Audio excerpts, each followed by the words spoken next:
ಓಂ ಶಾಂತಿ ಭಕ್ತರೇ, ಅಭಿಮಾನಿಗಳೇ, ಮಿತ್ರರೇ, ಗೆಳೆಯರೇ, ನಿಮಗೆ ಒಳ್ಳೆಯದಾಗಲಿ. ನೀವು ಯಾರು ಇಷ್ಟಪಡ್ತಾರೆ ಒಳ್ಳೆಯವರು, ಅವ್ರಿಗೆ ಒಳ್ಳೆಯದಾಗಲಿ. ನಿದ್ರೆ, ಹಗಲೊತ್ತು ನಿದ್ರೆ ಸಾಧು ಸಂತರು ಅಥವಾ ಸಾಮಾನ್ಯ ಜನರು ಹಗಲೊತ್ತು ನಿದ್ರೆ ಮಾಡ್ಬೋದಾ, ಮಾಡಬಾರ್ದು? ಈ ರೀತಿ ಒಂದು ಪ್ರಶ್ನೆಯನ್ನು ಮಹಾದೇವ್ ಪ್ರಸಾದ್ ಅವರು ನನಗೆ ವಾಟ್ಸಪ್ಪಲ್ಲಿ ಕನೆಕ್ಟ್ ಆಗಿ ಮೆಸೇಜ್ ಮಾಡಿದರು. ಅವರಿಗೆ ಉತ್ತರ ಕೊಡಲಿಕ್ಕೆ ಈಗಾಗಲೇ ನಿದ್ರೆ ಭಾಗ 1 ನಾನು ನಿಮಗೆ ಶೇರ್ ಮಾಡಿದ್ದೀನಿ ಇದೇ ಯೂಟ್ಯೂಬ್ ಚಾನಲಲ್ಲಿ. ನೀವು ನೋಡಿದರೆ ಭಾಗ 1 ನೀವು ನೋಡಿದರೆ ಭಾಗ 2 ಇದನ್ನು ಕಂಟಿನ್ಯೂ ಮಾಡಿ. ಒಂದು ವೇಳೆ ಭಾಗ 1 ನೀವು ನೋಡಿಲ್ಲ ಅಂದರೆ ತಪ್ಪದೆ ಆ ಭಾಗ 1 ನೋಡಿ, ಆಮೇಲೆ ಇಲ್ಲಿಂದ ಕಂಟಿನ್ಯೂ ಮಾಡಿ. ಓಕೆನಾ? ಇದಕ್ಕೆಲ್ಲ ನನ್ನ ಜೀವನದಲ್ಲಿ ನಡೆದಂಥ ಒಂದು ಘಟನೆಯನ್ನು ನಾನು ನಿಮಗೆ ಮುಂದೆ ಹೇಳ್ತೀನಿ. ಇದರಿಂದ ನಿಮಗೆ 2 ಘಟನೆ ನಾನು ಮುಂದೆ ಹೇಳ್ತೀನಿ. ಒಂದು ಪದ್ಧತಿ ಇದೆ,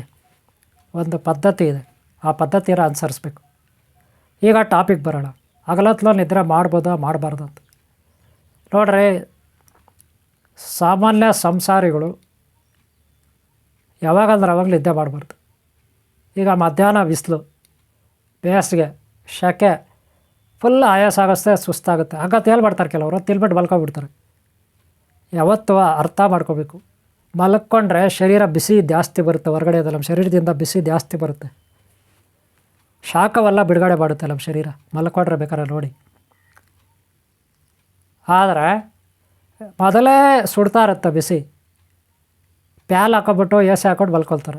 ಓಕೆ, ಅದು ಒಂಥರ ಒಪ್ಕೊಳ್ತೀನಿ. ಆದರೆ ಸಂಸಾರಿಗಳು ಕಷ್ಟಪಟ್ಟು ದುಡಿಯೋರು ರೆಸ್ಟ್ ತೊಗೋಬೇಕು, ಅದು ತಪ್ಪಲ್ಲ. ನೀವು ಹಗಲತ್ಲಾದರೂ ಮಲ್ಕೊಳ್ಳಿ, ರಾತ್ರಿಲಾದರೂ ಮಲ್ಕೊಳ್ಳಿ.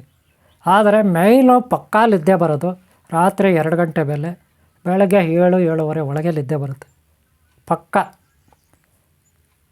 ಆ ಟೈಮು ಭಾಳ ಪ್ರಸಕ್ತ. ಆದರೆ ಕೆಲವರು ಎಲ್ಲ ಹೇಳ್ತಾರೆ ಗುರುಗಳು, ಬೆಳಗ್ಗೆ 3:00ವರೆಗೆ ಹೇಳಬೇಕು, ಬೆಳಗ್ಗೆ 4:00ವರೆಗೆ ಹೇಳಬೇಕು, ತಣ್ಣೀರು ಸ್ಥಳ ಮಾಡಬೇಕು, ಜಪ ತಪ ಧ್ಯಾನ ಮಾಡಬೇಕು.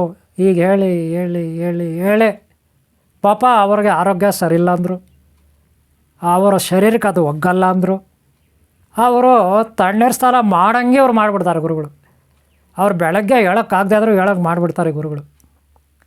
ನೋಡ್ರಿ, ಇವ್ರಿಗೆ ಏನಾಗಬೇಕು? ಮಾಡೋರು ಅವರಲ್ವ, ಇವ್ರಿಗೆ ಏನಾಗಬೇಕು? ಯಾವತ್ತಿಗೆ ಮಾಡಬಾರ್ದು. ಪ್ರತಿ ವ್ಯಕ್ತಿಯ ಆರೋಗ್ಯ, ಅವರ ಶಕ್ತಿ ಸಾಮರ್ಥ್ಯ, ಅವರ ಮನಸ್ಥಿತಿ, ದೈಹಿಕವಾಗಿ, ಮಾನಸಿಕವಾಗಿ, ಭಾವನಾತ್ಮಕವಾಗಿ ನಾವು ಚೆಕ್ ಮಾಡಬೇಕು. ಒಬ್ಬ ಗುರುವಾದವನು ಚೆಕ್ ಮಾಡಿ, ನೋಡಪ್ಪ, ನಿನ್ನ ಆರೋಗ್ಯಕ್ಕೆ ಬೆಳಗ್ಗೆ 3:00ವರೆಗೆ ಎದ್ದರೆ 4 ಗಂಟೆಗೆ ಎದ್ದರೆ ಸೆಟ್ ಆಗಲ್ಲ. ನೀರು ಹೇಳಬೇಡ, ಆರಾಮಾಗಿ ನಿದ್ದೆ ಮಾಡು. 8:00ವರೆಗೆ ಹೇಳು. ಬೆಳಗ್ಗೆ ಎದ್ದ ತಕ್ಷಣ ಕೈಗಳು ನೋಡ್ಕೊಂಡು ಪ್ರಾರ್ಥನೆ ಮಾಡು. ಕರಾಗ್ರೆ ವಸತಿ ಮಹಾಲಕ್ಷ್ಮಿ,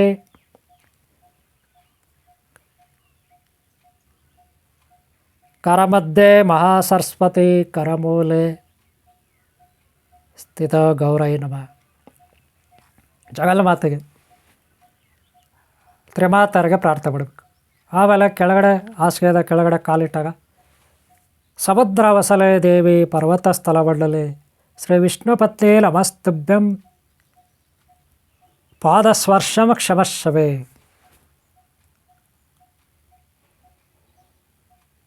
ಈ ರೀತಿ ಒಂದು ಪ್ರಾರ್ಥನೆ ಕೆಳಗಡೆ ಕಾಲಿಡೋ ಒಳಗೆ ಎಲ್ಲ ಸಮುದ್ರ ಹೊಸಲೆ ದೇವಿ ಪರ್ವತ ಸ್ಥಳ ಬಡಲೆ ಶ್ರೀ ವಿಷ್ಣು ಪತ್ನಿ ಪಾದಸ್ಪರ್ಶ ಕ್ಷಮಶ್ವೇ. ಭೂದೇವಿ ಪ್ರಾರ್ಥನೆ ಮಾಡಬೇಕು. ಆಮೇಲೆ ಆಚೆ ಕಡೆ ಹೋಗೋ ಶ್ರೀ ಮಲೆಯಿಂದ ಆಚೆ ಹೋಗುವ ಹರಿ ಸರ್ವೋತ್ತಮ ವಾಯು ಜೀವೋತ್ತಮ ಪಂಚತತ್ವ ತಾರತಮ್ಯ ಭೇದ ಜಗತ್ ಸತ್ಯ ಹರಿ ಓಂ ಹರಿ ವಾರ. ಆಚೆ ಕಡೆ ಹೋಗಿ ಸೂರ್ಯ ನಮಸ್ಕಾರ ಮಾಡಬೇಕು. ಸೂರ್ಯ ಭಗವಾನಿಗೆ ಸಪ್ತಾಶ್ವರಥಮಾರೂಢಂ ಪ್ರಚಂಡಂ ಕಶ್ಯಪಾತ್ಮಜಂ ಶ್ವೇತ ಪದ್ಮಧರಂ ದೇವಂ ತಂ ಸೂರ್ಯಂ ಪ್ರಣಮಾಮ್ಯಹಂ. ಈ ಬೆಳೆಗಳಿದೆಯಲ್ಲ, ಬೆಟ್ಟಗಳು, ಇದೆಲ್ಲ ಇಲ್ಲಿ ಇಟ್ಕೋಬೇಕು ನೋಡಿ, ಈ ಥರ ಇಟ್ಕೋಬೇಕು. ಆ ಬೆಳೆಗಳು ಮೇಲೆ ಇರಬೇಕು ಸೂರ್ಯ ಭಗವಾನಿಗೆ. ಉಳಿದಿರೋ ಬೆಳೆಗಳು ಸೂರ್ಯ ಭಗವಾನ್ ನೋಡ್ತಾ ಇರಬೇಕು. ಈ 2 ಬೆಟ್ಟು ಹಣೆ ಹತ್ರ ಇರಬೇಕು. ಸೂರ್ಯ ನಮಸ್ಕಾರ ಬಿಡೋವಾಗ ನಮಗಲ 3 ಸುತ್ತ ಹಾಕೋಬೇಕು. ಈ 4 ಬೆರಳುಗಳಿಗೆ ಸೂರ್ಯ ಭಗವಾನಿಂದ ಶಕ್ತಿ ಬರುತ್ತೆ. ಈ 2 ಬೆರಳುಗಳಿಂದ ನಮ್ಮ ಹಣೆಗೆ ಹೋಗುತ್ತೆ, ನಮ್ಮ ಶರೀರಕ್ಕೆ ಬರುತ್ತೆ. ದಿವ್ಯಶಕ್ತಿ 3 ಸುತ್ತಾಗಬೇಕು ಆಚೆ ಕಡೆ ಪ್ರಕೃತಿಗೆ ನಾವು ಪ್ರಾರ್ಥನೆ ಸಲ್ಲಿಸ್ಬೇಕು. ಆಮೇಲೆ ಒಳಗಡೆ ಬಂದು ಪೇಸ್ಟ್ ಗಿಸ್ಟ್ ಮಾಡಿ ಮತ್ತು ಈ ಬತ್ತಿಗೆ ಹಚ್ಕೊಂಡು ಕಡೆ ಹಚ್ಚಿ ಧ್ಯಾನ ಜಪ ಮಾಡ್ಕೋಬೇಕು. ಒಂದು 2 ನಿಮಿಷ 5 ನಿಮಿಷ ಈ ಥರ. ಈ ಧ್ಯಾನ ಜಪದ ಬಗ್ಗೆ ಅಲ್ಲಿಂದ ಹೇಳ್ಕೊಟ್ಟಿದ್ದೀರಿ. ಅದರಲ್ಲಿ ಬೆಳಗ್ಗೆ ಹೊತ್ತು ಚೆನ್ನಾಗಿ ನಿದ್ದೆ ಮಾಡಬೇಕು. ಮೇಯ್ನ್ ಅವಾಗಲೂ ನಿದ್ರೆ ಸಾಲಿಲ್ಲ. ಬೆಳಗ್ಗೆ ಮಧ್ಯಾಹ್ನ ಮಲ್ಕೊಳ್ಳಿ ಏನು ಪರವಾಗಿಲ್ಲ. ಆದರೆ ಎಲೆ ಟೈಮ್ ನಿದ್ರೆ ಮಾಡಬಾರ್ದು. ಎಲೆ ಟೈಮ್ ನಿದ್ರೆ ಮಾಡಬಾರ್ದು. ಯಾವಾಗಲೂ ನಿದ್ರೆ ಮಾಡೋದು. ರಾತ್ರಿ 8 ಗಂಟೆಗೆ ಮಲ್ಕೊಳ್ಳೋದು. ರಾತ್ರಿ 8 ಗಂಟೆಗೆ ಮಲ್ಗೋದು. ಬೆಳಗ್ಗೆ 8, 9, 10 ಗಂಟೆಗೆ ಹೇಳೋದು. ಆಮೇಲೆ ತಿಂಡಿ ಗಿಂಡಿ ಮಾಡೋದು. ಇಲ್ಲೆಲ್ಲ ಒಂದು ಪ್ರೇಯರ್ ಮಾಡಲ್ಲ, ಒಂದು ದೇವ್ರಿಗೆ ನಮಸ್ಕಾರ ಹಾಕಲ್ಲ, ಹಾಳಾಗಿ ಈ ಬತ್ತು ಹಚ್ಚಲ್ಲ. ರಾತ್ರಿ 8 ಗಂಟೆಗೆ ಮಲಗೋದು ತಿನ್ಬಿಟ್ಟು. 8, 8:15 ಮಲ್ಬಿಡೋದು ತಿನ್ಬಿಟ್ಟು. ಮತ್ತು ಬೆಳಗ್ಗೆ 8, 9, 10 ಗಂಟೆಗೆ ಹೇಳೋದು.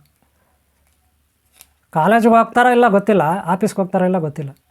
ಮತ್ತು ಮುಖ ಆಗಕ್ಕೆ ಫ್ರೆಶ್ ಆಗಿಬಿಟ್ಟು ಮತ್ತೆ ತಿಂಡಿ ಕಾಫಿ ಕುಡಿದ್ಬಿಟ್ಟು ಸ್ವಲ್ಪ ಹೊತ್ತು ಟಿ ವಿ ಮೊಬೈಲ್ ನೋಡಿಬಿಟ್ಟು ಮಲ್ಕೊಬಿಡೋದು ಒಂದು 12 ಗಂಟೆಗೆ. ಮತ್ತು 3:00 ಹೇಳೋದು. ಮತ್ತು ಊಟ ಟೈಮಲ್ಲ. ಮತ್ತು ಊಟ ಮಾಡೋದು ಒಂದು ಅರ್ಧ ಅವರ್ ಅಷ್ಟು ತಗೊಳ್ದೆ ಮತ್ತೆ ಮಲಗೋದು. ಮತ್ತು ಸಂಜೆ ಹೇಳೋದು. ಮತ್ತು 1-2 ಅವರ್ ಟಿ ವಿಗೆ ನೋಡಿ ಮತ್ತೆ ಊಟ ಮಾಡಿ ಮತ್ತೆ ಮಲ್ಕೊಳ್ಳೋದು. ಇದು ಕತೆ ಕೆಲವ್ರದ್ದಲ್ಲ. ಇದು ಕತೆ ಕೆಲವ್ರದ್ದಲ್ಲ. ಭಯಾನಕವಾಗಿ ನಿದ್ದೆ ಮಾಡ್ತಾರೆ. ಇದು ಆರೋಗ್ಯಕ್ಕೆ ಒಳ್ಳೆಯದಲ್ಲ. ಏನು ಹೇಳಿದ್ನಿ? ತಮೋ ಪ್ರವೃತ್ತಿ. ಸೋಬೆ ಇರುತ್ತಲ್ಲ ಹೌದು. ಎಲ್ಲ ಸೋಬೆ ಇರುತ್ತಲ್ಲ ಹೌದು. ಇದು ಒಂದು ಟೈಪ್. ಇನ್ನೊಂದು ಟೈಪ್ ಇದೆ. ನಿದ್ರೆಲೇ ಬರಲ್ಲ. ರಾತ್ರಿಯಲ್ಲೂ ನಿದ್ದೆ ಬರಲ್ಲ, ಆಗಲೂ ನಿದ್ದೆ ಬರಲ್ಲ. ಮೊನ್ನೆ ಒಬ್ಬರು ಚಿಕ್ಕಬಳ್ಳಾಪುರದವ್ರು ಒಬ್ಬರು ನನಗೆ ಕಾಲ್ ಮಾಡಿದ್ದಾರೆ. ನೆಲ್ಲೆ ಏನಂತ ಕಾಲ್ ಮಾಡಿದ್ದಾರೆ? ಗುರೂಜಿ, ನನಗೆ ತುಂಬ ಸಮಸ್ಯೆ ಇದೆ ಮನೆಯಲ್ಲಿ ಇರೋರು ಬಂಧುಗಳು ನನಗೆ ಬರ್ತಾಯಿಲ್ಲ. ನಾವು ಹುಟ್ಟದ ಮನೆಯಲ್ಲಿ ನಮ್ಮ ತಾಯಿ ಮನೆಗೂ ತಂದೆ ಮನೆಗೂ ಹೋಗೋಕ್ಕಾಗ್ತಿಲ್ಲ. ಹೋದರೂ ಅಲ್ಲಿ ಕೂಡ ಸರಿಯಾಗಿ ನೋಡಲ್ಲ ನನಗೆ. ನನ್ನ ಮನೆಯಲ್ಲೂ ಗಂಡ ಅತ್ತೆ ಮಾವ ಇವರೆಲ್ಲ ಸರಿಯಾಗಿ ನೋಡಲ್ಲ ಅಂತ ಒಬ್ಬ ಅಮ್ಮ ನನಗೆ ಕಾಲ್ ಮಾಡಿ ಕೇಳಿದ್ರು. ಅವ್ರ ಗಂಡ ಗೌರ್ಮೆಂಟ್ ಡ್ಯೂಟಿಯಲ್ಲಿದ್ದಾಳೆ. ಅವ್ರ ಗಂಡ ಸರ್ಕಾರಿ ಸಂಬಳ. ಹುಡುಗಿರ್ ಚಟ ಅಂತೆ ಆತನಿಗೆ. ಯಾವ್ಯಾವುದೇ ಹುಡುಗಿರ್ ಚಟ. ಎಲ್ಲಾದರೂ ಹಾಳಾಗೋಗಲಿ, ಹುಡುಗಿರ್ ಚಟ ಇದ್ದರೆ ಹೇಳಂತೆ. ಎಲ್ಲಾದರೂ ಹಾಳಾಗೋಗಲಿ ಅವ್ನ ಪಾಡು ಅಂತ ಅಮ್ಮ ಸುಮ್ಮನೆ ಇದ್ದಾರೆ. ಯಾವಾಗಲೂ ಮಕ್ಕಳು ಇದೆ, ಸ್ಕೂಲ್ಗೆಲ್ಲ ಕಳಿಸ್ತಲ್ಲ ಅಡುಗೆ ಗಿಡಿಗೆ ಮಾಡಿ. ಆದರೂ ಹಿಂಸೆ ಅತ್ತೆ ಮಾವ ಇನ್ನೊಬ್ಬರು ಮತ್ತೊಬ್ಬರಿಂದ. ಸಾಲದ ಗಂಡನೂ ಹಿಂಸೆ ಕೊಡ್ತಾರೆ. ಅವ್ರು ಕುಡ್ದು ಬರೋದು, ಜಗಳ ಮಾಡೋದು, ಹೊಡೆಯೋದು ಇದೆಲ್ಲ. ಯಾವ ಹೇಳಿದ್ಲು ನನಗೆ, ನನ್ನ ಹತ್ರ ಹೇಳಿದ್ಲು. ಎಲ್ಲಾದರೂ ತಾಯ್ತಾ ಹೊಡಿಯಲ್ಲ, ಅಲ್ಲಿ ನಿದ್ದೆ ಬರಲ್ಲ ಹಗಲು ರಾತ್ರಿ. ತಾಯ್ತಾ ಹೊಡಿಯಲ್ಲ, ಅಲ್ಲಿಗೆ ಹಗಲು ರಾತ್ರಿ ನಿದ್ದೆ ಬರಲ್ಲ. ಅಯ್ಯಮ್ಮ ಕೇಳ್ಕೊತಾಳೆ. ನಾನು ಹೇಳ್ದೆ, ಇಲ್ಲಮ್ಮ ನನ್ನ ಹತ್ರ ಒಂದು ಟಾನಿಕ್ ಇದೆ, ಅದು ತಗೊಂಡ್ರೆ ಬರೀ ಒಂದು 5 ಡ್ರಾಪ್ ತಗೊಂಡ್ರೆ ನಿದ್ದೆ ಬರುತ್ತೆ. 2-3 ದಿನ ನಿದ್ದೆ ಹೋಗ್ತೀಯ. 5 ಡ್ರಾಪ್ ತೊಗೊಬಿಟ್ರೆ 2-3 ದಿನ ನಿದ್ದೆ ಹೋಗ್ತೀಯ. ಆ ಥರ ಟಾನಿಕ್ ಇದೆ, ಬೇಕಾದ್ರೆ ಕೊಡ್ತೀನಿ. ಆದರೆ ಅದು ಕೊಡೋಂಗಿಲ್ಲ ನಾನು ಎಲ್ಲರಿಗೂ. ಅಪ್ಪಿತಪ್ಪಿಲ್ಲ ಕೊಟ್ಬಿಟ್ಟೆ ಅಂತ ಇಟ್ಕೊಳ್ಳಿ. ಇವರೆಲ್ಲಿ ಮಾಡ್ತಾರೆ? 5 ಡ್ರಾಪಲ್ಲ, ಅರ್ಧ ಬಾಟ್ಲ ಕುಡಿದ್ಬಿಟ್ಟು ಬಲ್ಕೊಬಿಡ್ತಾರೆ ಬೇಕಾದ್ರೆ. ಯಾಕೆ? ಆತ್ಮಹತ್ಯೆ ಮಾಡ್ಕೊಳ್ಳೋಕ್ಕೆ. ಹಂಗೂ ಆಗ್ಬಿಟ್ರೆ ಎಲ್ಲಿ ಬಿಡೋದು ನಾನು. ಅದಕ್ಕೆ ನಾನು ಯಾರಿಗೂ ಅದು ಕೊಡ್ತಾಯಿಲ್ಲ. ಅದು ಯಾವಾಗೋ ನನಗೆ ಇಷ್ಟ ಬಂದಾಗ ಒಂದು 2 ಡ್ರಾಪ್ ಕೊಡ್ಕೊಳ್ತೀನಿ. ಅದು ಏನರಲ್ಲಿ ಮಾಡಿರೋದು ಅಂದರೆ ಹಣ್ಣು ಹಂಪಲ, ಸಪೋಟ, ಅನಾನಸ್ಸು, ದ್ರಾಕ್ಷಿ, ಆಪಲ್ಲು, ಬಾಳೆಹಣ್ಣು ಇತ್ಯಾದಿ ಹಣ್ಣು ಹಂಪಲದಿಂದ ಮಾಡಿರೋದು. ಫ್ರೂಟ್ಸ್ ಇಲ್ಲ, ಸ್ವಲ್ಪ ಬೇರು ಗೀರು ಕಾಯಿ ಹಾಕಿರ್ಬೋದಿಲ್ಲ, ಗೊತ್ತಿಲ್ಲ. ಒಟ್ಟಲ್ಲಿ ಒಂದು 2 ಡ್ರಾಪ್ 5 ಡ್ರಾಪ್ ಡ್ರಾಪ್ಗಳು 1 ಡ್ರಾಪ್ 2 ಡ್ರಾಪ್ ತೊಟ್ಟು ಅಂತೀವಲ್ಲ, ಅದು ಸಖತ್ತಾಗಲಿದ್ದೆ ಬರುತ್ತೆ. 2 ದಿನ 3 ದಿನ ಮೇಲೆ ಕೇಳೋಕ್ಕಾಗಲ್ಲ, ಅಷ್ಟರಲ್ಲಿದ್ದೇ ಬರುತ್ತೆ. ಅದರಲ್ಲಿ ಅಲ್ಲಿ ಯಾರಿಗೂ ಅದು ಕೊಡ್ತಾಯಿಲ್ಲ. ಯಾಕೆಂದರೆ ಅದು ನಾವು ಕೊಡಬಾರ್ದು. ಕೊಟ್ಟರೆ ಅವ್ರು ಎಲ್ಲಿ ಬಿಡ್ತಾರೆ? ಮಿಸ್ಯೂಸ್ ಮಾಡ್ಕೊಬಿಟ್ರೆ ಎಲ್ಲಿ ಬಿಡೋದು? ಜ್ಯೂಸ್ ಕುಡಿದ್ಬಿಟ್ರೆ ಎಲ್ಲಿ ಬಿಡೋದು? ಆಮೇಲೆ ಅಷ್ಟೇ ಅವ್ರು ಮೇಲೆ ಕೇಳಲ್ಲ, ಆ ಥರ ಆಗ್ಬಿಡ್ತದೆ. ಆಮೇಲೆ ಅದಕ್ಕೆ ಯಾರು ಒಡೆ ನಾನೇ ಆಗಬೇಕಾಗುತ್ತೆ. ಆ ಕರ್ಮಲ್ಲಿ ಅಲ್ಗಾಗಪ್ಪ. ಒಂದು ವೇಳೆ ಅಲ್ಲಿ ಕೊಡಲೇಬೇಕು ಅನ್ಸಿದ್ರೆ ಅವರು ಬರಬೇಕು. 2 ದಿನ ಅಲ್ಲಿ ಹತ್ರ ಇರಬೇಕು. ನಾನು 1-2 ಡ್ರಾಪ್ ಅವ್ರು ಕೊಡಬೇಕು. ಕರೆಕ್ಟಾಗಿ ಅವ್ರು ಸೆಟ್ ಆಗ್ತದೆ ನೋಡಬೇಕು. ಅವ್ರ ಸೈಕಾಲಜಿಯಲ್ಲಿ ತಿಳ್ಕೊಬೇಕು. ಆಮೇಲೆ ಅವ್ರಿಗೆ ನಾನು ಮೆಡಿಸಲ್ ಕೊಡಬೇಕು ಅಲ್ವಾ? ಆ ರೀತಿ ವ್ಯವಸ್ಥೆ ಇದ್ದರೆ, ನಾವು ಅನುಕೂಲ ಇದ್ದರೆ ನಾವು ಅದೇ ರೀತಿ ಕರೆಸ್ಕೊಂಡು ಅವ್ರಿಗಿರೋ ಕೇಳಿ ಎಲ್ಲ ವ್ಯವಸ್ಥೆ ಮಾಡಬೇಕು. ಇಲ್ಲ ನಾನೇ ಹೋಗಿ ಅಲ್ಲಿ ಇದ್ಕೊಂಡು ಅವರು ಅಬ್ಸರ್ವೇಷನ್ ಮಾಡಿಕೊಂಡು ಅವ್ರಿಗೆ ಶರೀರಕ್ಕೆ ಸೆಟ್ ಆಗುತ್ತಾ ಇಲ್ವಾ, ಇದು ಬೇರೆ ಇಲ್ಲೆಲ್ಲ ಇದು ಆಯುರ್ವೇದಕ್ಕೆ ಏನು ತೊಂದರೆ ಇಲ್ಲ. ಆದರೆ ನಿದ್ದೆ ಜಾಸ್ತಿ ಬರುತ್ತೆ ಅಷ್ಟೇ. ಆದರೂ ನಾವು ಅಬ್ಸರ್ವೇಷನಲ್ಲಿ ಇಡಬೇಕಾಗ್ತದೆ. ಯಾರಿಗೂ ಅಲ್ಲಿ ಇದು ಕೊಡಲ್ಲ, ಯಾರಿಗೂ ಅದು ತೋರಿಸೋದಿಲ್ಲ. ಯಾಕಪ್ಪ ಅದು ತೋರಿಸ್ಬೇಕು, ಅಲ್ಲಿ ತೋರಿಸೋದು, ಇದು ತಗೊಳ್ಳಿಯಪ್ಪ ಬಾಡಿಯಪ್ಪ, ಅಲ್ಲಿದ್ದರೆ ವಾಸ ಇಲ್ಲಿದ್ದರೆ ಬಲ್ಬಿಡುತ್ತಲ್ಲ ಅದು, ಅವರು ಇದಲ್ಲಿ ನೋಡೋದು. ಆಮೇಲೆ ಗುರುಗಳು ತೋರಿಸಿದ್ರು, ನೋಡ್ರಿ ಇದೆ ಕುಡೀರಿ ಅಂದ್ಬಿಟ್ರು, ಅಲ್ಲಿ ಕುಡಿದ್ಬಿಟ್ರು, ಎಲ್ಲೆಲ್ಲೋ ಆಗೋಯ್ತು ಅಲ್ಬಿಟ್ರೆ ಹಾಸ್ಪಿಟ್ಲಲ್ಲಿ ಅಡ್ಮಿಟ್ ಆಗಿಬಿಟ್ಟು ಆಮೇಲೆ ಅಲ್ಲೇ ತಗೊಂಡೋಗ್ತಾರೆ ಪೊಲೀಸ್ನವ್ರು ಅಲ್ವಾ. ನಾನು ಮೊದಲೇ ಹೇಳಿದಿಲ್ಲ, 2 ಡ್ರಾಪು 3 ಡ್ರಾಪ್ ಅಷ್ಟೇ ಆರಾಮಾಗಿ ನಿದ್ದೆ ಹೋಗ್ತಾರೆ. ಹಂಗೆಲ್ಲಾದರೂ ಒಂದು 10 ml 20 ml 25 ml ತಗೊಬಿಟ್ರೆ ಅವ್ರ ಕತೆ ಅಷ್ಟೇ, ಮೇಲೆ ಕೇಳಲ್ಲ. ನಿದ್ದೆ ಕುಂಭಕರ್ಣ ಗೊತ್ತಲ್ಲ, ಕುಂಭಕರ್ಣ ರಾವಣಾಸ್ವರ ತಮ್ಮ ಕುಂಭಕರ್ಣ, ರಾವಣ ಹಳ್ಳ ಕುಂಭಕರ್ಣ ತಮ್ಮ, ಇಬ್ಬರು ಸೇರಿ ತಪಸ್ಸು ಮಾಡ್ತಾರೆ ಬ್ರಹ್ಮಾಜಿ ಅಲ್ಲಿ ಕುರಿತು. ಇವಲ್ಲಿ ಕುಂಭಕರ್ಣ ಎಲ್ಲಿ ಮಾಡ್ತಾಳೆ, ಅವಳು ವರ ಕೇಳ್ಬೇಕಂತಿರ್ತಾಳೆ, ಒಳ್ಳೆ ಅಮೃತವಾದ ವರ. ಅವ್ರು ಹಳ್ಳಾಲು ಒಳ್ಳೆ ವರ ಕೇಳ್ಬೇಕಂತಿರ್ತಾಳೆ. ಆದರೆ ಈ ದೇವತೆಗಳು ಎಲ್ಲಿ ಮಾಡ್ತಾರೆ, ಈ ಕುಂಭಕರ್ಣಲ್ಲಿ ಏನಾದರೂ ಒಳ್ಳೆ ಶಕ್ತಿ ಲಭಿಸ್ಬಿಟ್ರೆ ವರ ಕೇಳ್ಕೊಂಡು, ಈ ರಾವಣಲ್ಗೂ ಅಷ್ಟೇ ಎಲ್ಲರ ಸಿಕ್ಬಿಟ್ರೆ ಇಡೀ ಸರ್ವನಾಶ ಆಗ್ಬಿಡುತ್ತೆ ಅಲ್ಬಿಟ್ಟು, ಆ ನಿದ್ರಾದೇವಿ ಅವ್ರು ನಾಲ್ಗೆ ಮೇಲೆ ಕೂತ್ಕೊಬಿಟ್ಟು, ಕುಂಭಕರ್ಣ ನಾಲ್ಗೆ ಮೇಲೆ ಕೂತ್ಕೊಬಿಟ್ಟು ನಿದ್ರಾದೇವಿ ಅವನು ತಪಸ್ಸು ಮಾಡೋವಾಗ ಕುಂಭಕರ್ಣ ರಾವಣ ಇಬ್ಬರು ತಪಸ್ಸು ಮಾಡ್ತಿರ್ತಾರೆ, ಅಲ್ಲೊಬ್ರು ಇಲ್ಲೊಬ್ಬರು. ಅವರು ಎಲ್ಲ ಬೆಳಗ್ಗೆ ತಿಂಡಿ ತಿನ್ನೋದು, ಅವರು ತಪಸ್ಸು ಮಾಡೋರು ನಿದ್ರೆ ಮಾಡ್ತಾರೆ. ಅವರೆಲ್ಲ ಬೆಳಗ್ಗೆ ಎಲ್ಲ ಸಂಜೆ ಬೆಳಗ್ಗೆ ಕೂತ್ಕೊಳ್ಳೋ ಕಡೆಯಲ್ಲೇ ತಪಸ್ಸು ಮಾಡಲ್ಲ. ಯಾವುದೇ ಋಷಿಬಲಿಗಳಾಗಲಿ ಸಿನಿಮಾಗಳಲ್ಲಿ ಹಂಗೆ ತೋರಿಸ್ಬಿಡ್ತಾರೆ. ಯಾವುದೋ ಒಬ್ಬ ರಾಜ, ಯಾವುದೋ ಒಬ್ಬ ಋಷಿ, ಯಾವುದೋ ಒಬ್ಬ ವ್ಯಕ್ತಿ ತಪಸ್ಕಾಂತ ಹೋಗ್ತಾರೆ ಯಾವುದೋ ಕಾಡೋ ದೇವಸ್ಥಾನ ಹತ್ರ, ಅಲ್ಲಿ ಕೂತ್ಕೊಬಿಡ್ತಾರೆ ಮರ ಕೆಳಗೆ. ಅವ್ರು ಕೂತ್ಕೊಂಡಾಗ ಏನೋ ಗಡ್ಡ ಏನೂ ಇರಲ್ಲ, ಮೈ ಮೇಲೆಲ್ಲ ಒಳ್ಳೆ ಹೊಸ ಬಟ್ಟೆಗಳು ಒಡವೆಗಳಿರುತ್ತೆ ರಾಜಲ್ದು. ಅಲ್ಲಿ ಕೂತ್ಕೊಂಡು ಸ್ವಲ್ಪ ಹೊತ್ತಿಗೆ ಒಡವೆಗಳೆಲ್ಲ ಮಾಯ ಆಗ್ತವೆ, ಸ್ವಲ್ಪ ಗಡ್ಡ ಲೈಟಾಗಿ ಬಂದಿರುತ್ತೆ. ಓಂ ಬ್ರಹ್ಮದೇವಾಯ ನಮಃ, ಓಂ ನಮೋ ನಾರಾಯಣ ನಮಃ, ಓಂ ನಮಃ ಶಿವ, ಯಾವುದೋ ಒಂದು ಬೀಜಾಕ್ಷರ, ಯಾವುದೋ ಒಂದು ಬಹು ಅಕ್ಷರ ಹಿಡ್ಕೊಂಡು ಮಾತ್ರ ಹಿಡ್ಕೊಂಡು ಕೂತಿರ್ತಾರೆ. ಸ್ವಲ್ಪ ಹೊತ್ತಿಗೆಲ್ಲ ಅವ್ರ ಮೈ ಮೇಲಿರೋ ಒಡವೆ ಮಾಯ ಆಗಾಗ್ತದೆ, ಸ್ವಲ್ಪ ಹೊತ್ತಿಗೆಲ್ಲ ಗಡ್ಡ ಬಂದ್ಬಿಡುತ್ತೆ. ಇದು ಸ್ವಲ್ಪ ಹೊತ್ತಿಗೆಲ್ಲ ಜೋರಾಗಿ ಗಾಳಿ ಬರುತ್ತೆ, ಮಳೆ ಬರುತ್ತೆ, ಗುಡಿಲು ಬರುತ್ತೆ, ಸಿಡಿಲು ಬರುತ್ತೆ, ಭೂಕಂಪಗಳು ಸೃಷ್ಟಿ ಆಗುತ್ತೆ. ಆಮೇಲೆ ಅವೆಲ್ಲ ಆದಮೇಲೆ ಮೇಲಕ್ಕೆ ಊರ್ವಶಿ ರಂಬೆ ಬರ್ತಾರೆ ಹುಡುಗಿಯರು, ಆಮೇಲೆ ಚೇಳುಗಳು ಸರ್ಪಗಳು ಬರ್ತವೆ, ಆಮೇಲೆ ಹುಡುಗಿರು ಪಡುಗಿರು ಬರ್ತಾರೆ, ರತಿ ಮಲವತ್ತರು ಬರ್ತಾರೆ. ಆದರೆ ಇವರು ಕರೆಕ್ಟಾಗಿ ಪಕ್ಕಾ ತಪಸ್ಸಾದಲೇ ಮಾಡ್ತಾರೆ. ಕೂತ್ಕೊಂಡಿದ್ದಾಗಿರ್ತಾರೆ, ಗಡ್ಡ ಇಷ್ಟುದ್ದ ಬಲ್ಬಿಡುತ್ತೆ, ಕೂದಲು ಅಷ್ಟುದ್ದ ಬಲ್ಬಿಡುತ್ತೆ, ಬೈ ಮೇಲೆ ಬಟ್ಟೆ ಇರಲ್ಲ, ಸಣಕಲಾಗಿರ್ತಾರೆ. ಅಷ್ಟೇ ಅಲ್ಲ, ಉತ್ತ ಬೇರೆ ಬೆಳ್ಕೊತಾ ಇರ್ತದೆ, ಬಳ್ಳಿಗಳೆಲ್ಲ ಸುತ್ಕೊಬಿಟ್ಟಿರ್ತವೆ. ಆ ಥರ ಸಿರ್ವಾಲಲ್ಲಿ ತೋರಿಸ್ಬಿಡ್ತಾರೆ. ನೀವೆಲ್ಲ ಅನ್ಕೊಳ್ತೀರಾ, ಅದರಲ್ಲೂ ಈ ಬುಕ್ಕುಗಳಲ್ಲಿ ಬುದ್ಧ 14 ವರ್ಷ ತಪಸ್ಸು ಮಾಡ್ದ, 12 ವರ್ಷ ತಪಸ್ಸು ಮಾಡ್ದ, ಅವ್ರು ಇಷ್ಟು ವರ್ಷ ತಪಸ್ಸು ಮಾಡಿದ್ರು, ಹಿಂಗೆ ಮಾಡಿದ್ರು, ಆವಾಗ ದೇವ್ರು ಬಂದ, ಆವಾಗ ಸಾಕ್ಷಾತ್ಕಾರ ಆಯ್ತು, ಹಿಂಗೆಲ್ಲ ಹೇಳ್ಬಿಡ್ತಾರೆ. ಖಂಡಿತ ಅದೆಲ್ಲ ಸುಳ್ಳು, ಹಂಗಲ್ಲ. ನೋಡ್ರಿ, 12 ವರ್ಷ ಇರಲಿ 10 ವರ್ಷ ಇರಲಿ, ನಾನು ಕೂಡ ಈ ಮನೆಯಲ್ಲಿ ಈಗ 6 ವರ್ಷ ಆಗೋಯ್ತು, 7ನೇ ವರ್ಷ ನಾನು ಕೂಡ ತಪಸ್ವಿಲೆ. ತಪಸ್ಸಲ್ದ್ರೆ ಏನು ಗೊತ್ತಾ, ಬೆಳಗ್ಗೆ ಎಷ್ಟೊತ್ತಿಗೆಲ್ಲ ಹೇಳಿ ನಾನು ಹೇಳಿದ್ನಲ್ಲ ನಿಯಮಗಳು, ಅವು ಪಾಲನೆ ಮಾಡಬೇಕು. ಯಾವ ರೀತಿ ಎಷ್ಟು ಭಾಳ ಕಡಿಮೆ ಪ್ರಮಾಣದಲ್ಲಿ ತಿಂಡಿ ತಗೋಬೇಕು, ಏಕಾಂತವಾಗಿ ವಾಸಿ ಮಾಡಬೇಕು, ಅದು ತಪಸ್ಸು. ಏಕಾಂತವಾಗಿ ಭಗವಂತನ ಧ್ಯಾನದಲ್ಲಿ ಯಾರು ಬೆಳಗ್ಗೆ ತಿಂಡಿ ತಿಳ್ಕೊಂಡು, ಊಟ ಮಾಡಿಕೊಂಡು, ನಿದ್ದೆ ಮಾಡ್ಕೊಂಡು, ಚೆನ್ನಾಗಿ ಯಾರು ಅಧ್ಯಯನ ಮಾಡಿಕೊಂಡು, ಸಂಶೋಧನೆ ಮಾಡಿಕೊಂಡು ಧ್ಯಾನ ಮಾಡ್ತಾರೆ, ಅದೆಲ್ಲ ತಪಸ್ಸು ಅಂತೀವಿ, ನೆನಪಿಟ್ಕೊಳ್ಳಿ. ಏಕಾಏಕಿ ಕೂತ್ಕೊಬಿಡೋದು, ಓ ರಾಮ ಅವ್ನ ಕತ್ಲಂಗೆ ಅಲ್ಲ, 6 ತಿಂಗಳಾದರೂ ಆ ರೀತಿ ತೋರಿಸ್ಬಿಡೋದು, ಉತ್ತ ಕೂಡ ಬೆಳೆದ್ಬಿಡುತ್ತೆ, ಆ ರೀತಿ ತೋರಿಸ್ಬಿಡೋದು. ನನ್ನ ಮನೆಯಲ್ಲೂ ಉತ್ತ ಬರ್ತಾರೆ, ಎಲ್ಲ ಕಡೆ ಉತ್ತ ಬರುತ್ತೆ, ಗೊತ್ತಾ ನಿಮಗೆ? ಗೋಡೆಗಳಲ್ಲೆಲ್ಲ ಇಡೀ ಕೆಳಗೆಲ್ಲ ಉತ್ತುಗಳೇ, ಅವೆಲ್ಲ ಎತ್ತಾಕಿ ಗೋಡೆಗಳೆಲ್ಲ ಉತ್ತುಗಳೇ. ಈ ಮನೆಯಲ್ಲಿ ಫುಲ್ಲು ಗೋಡೆಗಳೆಲ್ಲ ಗೆದ್ದಲಿರುತ್ತೆ, ಅದೆಲ್ಲ ಅವಾಗವಾಗ ಕ್ಲೀನ್ ಮಾಡಿ ಪೇಂಟ್ ಹಾಕೋದು.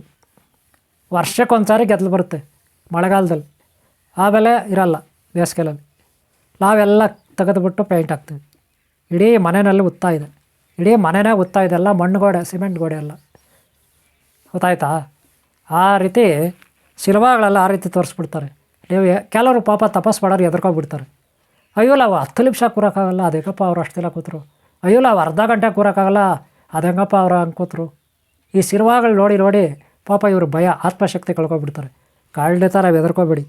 ತಪಸ್ಸು ಅಂದರೆ ನೀವು ಏಕಾಂಗಿಯಾಗಿ ವಾಸ ಮಾಡಿ, ಆರಾಮಾಗಿ ತಿಂಡಿ ಮಾಡಿ, ಅದು ಎಲ್ಲವೋ ಮಿತವಾಗಿರಲಿ, ಯಾರ ಜೊತೆ ಮಾತಾಡಬೇಡಿ. ನೀವು ಯಾವ ದೇವರನ್ನ ಆರಾಧಿಸ್ತೀರಿ, ಯಾವ ದೇವರನ್ನ ಪೂಜಿಸ್ತೀರಿ, ಅವ್ರನ್ನ ಆರಾಧಿಸಿ, ಅದೇ ತಪಸ್ಸು. ಈಗ ಅರ್ಥ ಆಯ್ತಾ? ಆದರೆ ಒಂದು ಸಾರಿ ಹೆಜ್ಜೆ ಇಟ್ಟ ಮೇಲೆ ಸಾಧನೆ ಮಾಡೋಕ್ಕೆ ಹೊರಟ ಮೇಲೆ ಆ ಭಗವಂತ ಬರೋವರೆಗೂ ಆ ಭಗವತಿ ಬರೋವರೆಗೂ ನಾವು ಕಂಟಿನ್ಯೂ ಮಾಡ್ಬೇಕು ತಪಸ್ಸಾಗಲಿಲ್ಲ. ನಾನು ಮೊದಲೇ ಹೇಳಿದೆ ಏಕಾಂಗಿಯಾಗಿರಬೇಕು, ಯಾರೆಲ್ಲ ಜೊತೆಲಿ ಇಟ್ಕೋಬಾರ್ದು. ಯಾಕಂದರೆ ಲೀವ್ ಆಯಿತು ಭಗವಂತನ ನಾಮಸ್ಮರಣೆ ಆಯಿತು ಅಷ್ಟೇ ಇರಬೇಕು, ಆವಾಗಲೇ ಒಲಿಯೋದು. 6 ತಿಂಗಳಾಗಲಿ 3 ತಿಂಗಳಾಗಲಿ ದಿನ ತಪಸ್ಸು. ಬೆಳಗ್ಗೆ ತಿಂಡಿ ಮಾಡಿ ಆಮೇಲೆ ತಪಸ್ಸಾದಲೇ ಶುರು ಮಾಡಿ, ಮಧ್ಯಾಹ್ನ ಊಟ ಮಾಡಿ ಮತ್ತು ತಪಸ್ಸಾದಲೇ ಶುರು ಮಾಡಿ, ಟೀ ಕಾಫಿ ಕುಡೀರಿ, ಮತ್ತು ರಾತ್ರಿ ಒಂದೇ ಒಂದು ಚೂರು ತಗೊಳ್ಳಿ, ಮತ್ತು ತಪಸ್ಸಾದಲೇ ಶುರು ಮಾಡಿ. ಯಾವಾಗ ಲೈಟ್ ಎಚ್ಚರಿಕೆ ಆಗುತ್ತೆ ಆವಾಗ ಎದ್ದು ಕೂತ್ಕೊಳ್ಳಿ, ತಪಸ್ಸಾದ ಶುರು ಮಾಡಿ.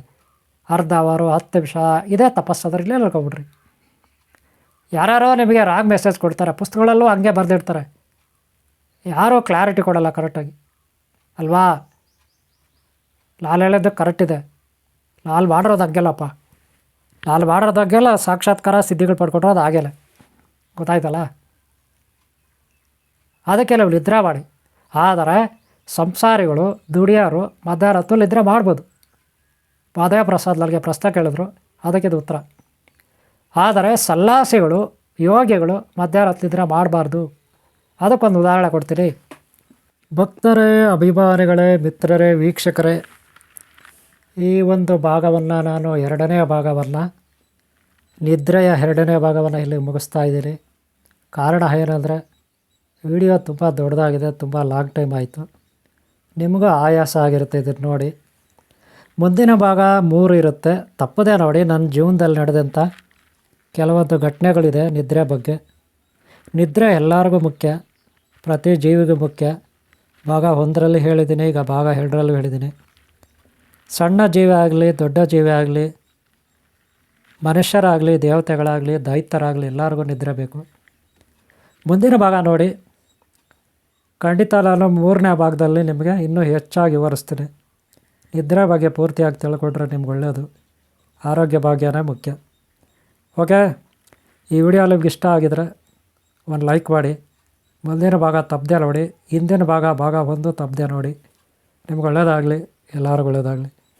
ಓಂ ಶಾಂತಿ, ಓಂ ಶಾಂತಿ, ಓಂ ಶಾಂತಿ.